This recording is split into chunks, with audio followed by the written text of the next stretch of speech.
Merhabalar, bugünkü derinlemesine incelememize hoş geldiniz.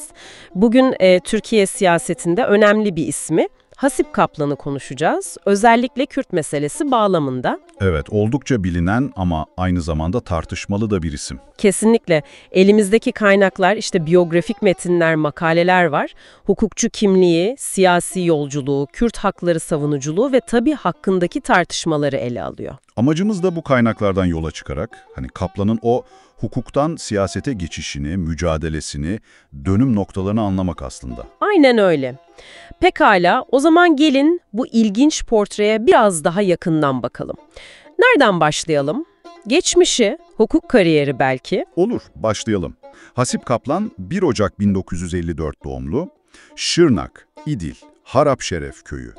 Kimliği Kürt olarak geçiyor, bazı yerlerde Zaza kimliğine de değinilmiş. Eğitim? İstanbul Üniversitesi Hukuk Fakültesi mezunu, sonrasında da uluslararası hukuk alanında uzmanlaşmış. Yani sağlam bir hukuk altyapısı var. Anladım. Peki hukuk alanında neler yapmış tam olarak? Sadece avukatlık mı? Yok, daha fazlası. Türkiye Barolar Birliği delegeliği yapmış, İstanbul Barosu'nda stajyerlere ders vermiş, uluslararası hukuk üzerine Avrupa Hukukçular Birliği'nin Türkiye üyesiymiş. Yani bayağı aktifmiş. Peki ya davalar? Önemli davalarda adı geçiyor mu? Hem de nasıl? İşte burası ilginçleşiyor. Mesela Abdullah Öcalan'ın avukatlarından biri 1999'daki İmralı davasında ve sonra 2003'te Ayhim'deki temyiz sürecinde. Oo, bu çok önemli tabii. Başka? Var. Kapatılan DEP milletvekilleri vardı ya, Ahmet Türk, Leyla Zana gibi isimler. Onları Ayhim'de temsil etmiş. Bir de kamuoyunda çok yankı uyandıran Yeşilyurt dışkı yedirme davası var. Ağır bir insan hakları ihlali davasıydı o. Evet, hatırlıyorum o davayı. Korkunçtu. Yani bu davalar onun siyasi duruşunun da bir göstergesi gibi, değil mi? Kesinlikle. Hak savunuculuğu kimliği çok ön planda burada. Bu da zaten siyasete geçişinin zeminini hazırlamış gibi duruyor. Peki siyasete tam olarak ne zaman ve nasıl girdi? 2007'de o dönem Bin Umut adayları vardı.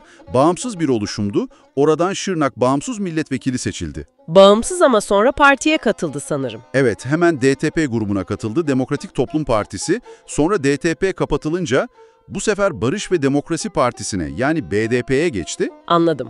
Siyasi kariyeri hareketli geçmiş yani. Aynen 2011'de tekrar seçildi. Bu kez Emek Demokrasi ve Özgürlük blokundan, yine Şırnak'tan, hatta BDP'de grup başkan vekilliği gibi önemli bir görevde üstlendi. HDP süreci nasıl oldu peki? 2014'te diğer BDP'li vekillerle beraber HDP'ye katıldılar. HDP'nin ilk meclis grubunu oluşturan isimlerden biri oldu. 2015'e kadar da parlamentoda aktifti. Kaynaklarda 2015 ile ilgili bir çelişki var demiştiniz sanırım. Evet, küçük bir detay ama belirtmekte fayda var. Bir kaynak 2 dönem kuralı nedeniyle aday olmadığını söylüyor, bir diğeri ise tekrar seçildi diyor. Ama genel olarak 2015'e kadar aktif olduğu kesin. Ve sonra o meşhur tweet olayı 2018'de değil mi? Evet, işte orası gerçekten ilginçleşiyor. HDP kongresi öncesi attığı bir tweet vardı. Selahattin Demirtaş'ın yerine eş başkanlık için sakın bir Türk göz dikmesin gibi anlaşılan bir ifade kullandı. Çok büyük tepki çekmişti o sözler. Hem de nasıl, parti içinde de kamuoyunda da. İşte bu olayın hemen ardından siyasetten çekildiğini açıkladı ve HDP'den de istifa etti. Kariyerinde çok keskin bir dönemeç oldu bu. Peki Kaplan'ın temel fikirleri neydi? Yani siyasi çizgisini, aktivizmini nasıl özetleyebiliriz? Odak noktası hep Kürt haklarıydı. Kimliklerinin tanınması, ana dilde eğitim hakkı, siyasi temsil, bunlar hep ön plandaydı. Kürtlerin kendi işlerinde birliğe, özgüce önem vermesi gerektiğini savunurdu. Bir de sık sık söylediği bir şey vardı. Sorun Kürtlerde değil, Türklerin partilerindedir derdi. Yani çözümü daha çok ana akım Türk siyasetinin tavrına bağlıyordu. Diyalog ve parlamenter demokrasiyi savunuyordu. Aktivizm tarafı nasıldı? Meclis dışında da aktif miydi? Evet. Mesela KCK operasyonlarına karşı çok sert çıkışları olmuştu. Hatta bir keresinde Irak sınırından PKK'lı cenazelerini almak için halkla birlikte hareket ettiği, o sırada askeri taciz ateşi yaşandığı gibi iddialar var kaynaklarda. Vay be! Mecliste de aktif miydi, komisyonlarda falan? Tabii. Plan ve Bütçe Komisyonu üyeliği yapmış, özellikle bütçe, şeffaflık konularında hükümete sert eleştiriler yöneltiyordu. Roboski katliamı gibi konuları da sürekli gündemde tutmaya çalışmış. Bir de yazdığı 5 kitabı var, bu mücadelelerini anlatan. Anlıyorum. Mücadeleci bir profil. Peki bu mücadelenin sonuçları, zorlukları oldu mu kendisi için? Özellikle 2015 sonrası? Olmaz mı? Çok oldu.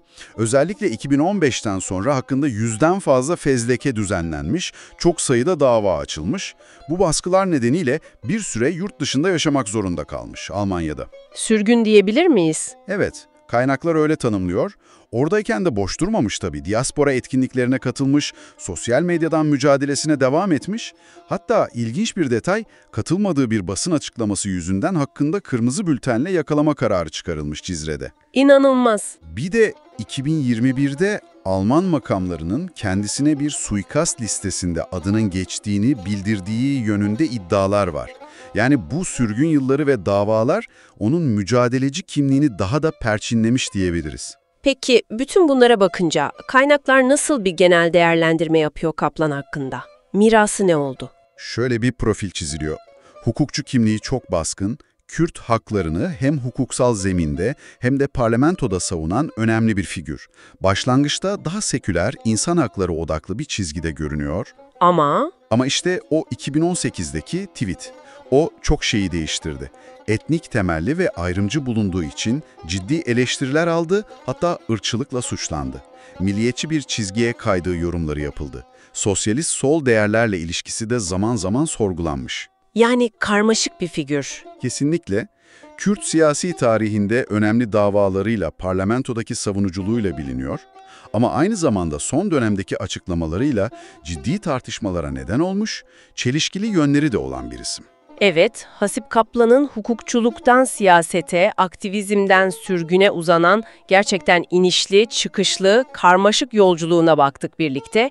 Savunduğu fikirler, karşılaştığı zorluklar ve tabii yol açtığı tartışmalar. Şimdi tüm bunlar ışığında, özellikle de o 2018'deki tartışmalı sözleri düşününce, size de sormak istiyorum, siyasette etnik kimlik vurgusu nereye kadar gitmeli? Yani hem kendi kimliğini savunmak hem de tüm toplumu kucaklayan bir siyaset üretmek arasındaki o hassas denge sizce nasıl kurulabilir? İşte bu üzerine biraz daha düşünmeye değer bir soru gibi duruyor.